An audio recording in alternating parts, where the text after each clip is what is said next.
Okay, everyone, settle down, settle down. Thank you. Okay, today we're starting a new unit of work on the weather. Okay, pretty important. So if we could please open up your books, thanks, and just write that heading down, the weather. So on your table you'll find a word search. On that word search, I'll spend a bit of time putting it together, is everything we're going to be doing in this little unit on the next couple of days and the next couple of lessons is in that word search. So what I'm going to do is give you 20 minutes or so just to go through in silence, please, and complete that word search.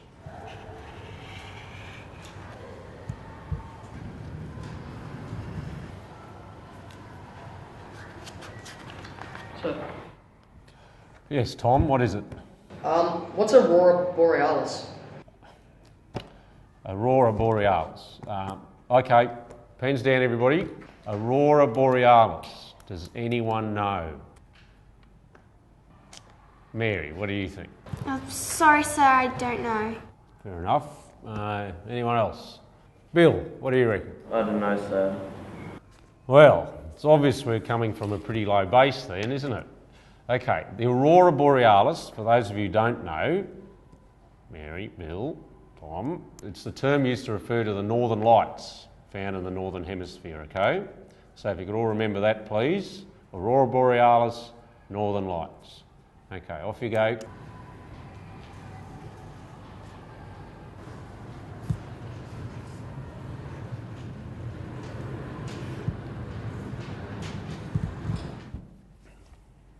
All right, everybody, that'll do. That's plenty of time. So I haven't finished yet. Oh, well, we really must get over. How about you just finish it off for homework, okay? All right, so we can put that word search away and we'll get stuck into the weather. Now, I've got some notes up on the board there that we need to make sure we've got into our notebooks. So we did this in science last term. It's like last year. Well, that's good because this stuff's pretty important. So I've got them up on the board there. Can everyone see that? Okay, if we could start copying down. First thing is that the weather, okay, as it says up there, the definition, it's a state of the atmosphere over a short period of time. Now, that state of the atmosphere includes the following. The temperature. How hot or cold the air is. And that's measured by, anybody? Thermometer. Yep, well done. The next one, humidity. The amount of moisture in the air. Obviously when it's raining, there's a lot of moisture in the air. But at other times, there can be moisture in the air and we don't know it. But we can feel it because we get what happens to us when there's a lot of moisture in the air. Do we become humid? Yeah, we become humid, yeah. How do we know that? Begins with S. We begin to... Sweat. Sweat, very good. If the air is dry, it takes the sweat away, absorbs all that water off us very quickly. If it's not, if there's a lot of moisture in the air, it doesn't take that sweat away. And we sweat and become sweaty. And the last one there is cloud cover.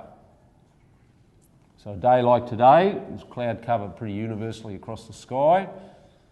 We can say that it's a cloudy day. Enough of me now.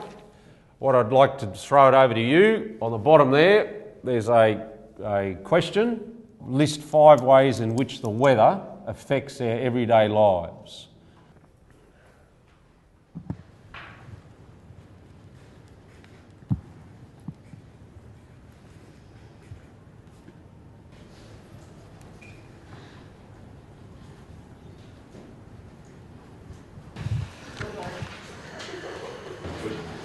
So what did you do on the weekend? I went to the beach with my friends. Oh yeah, nice. Nice. Sounds better than this.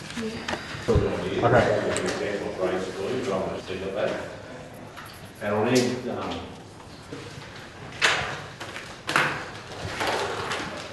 Okay, settle down. Okay, let's quickly, we finished our brainstorming there. Let's have a quick look. What have you come up with? 5 ways the weather affects our everyday lives. Anyone?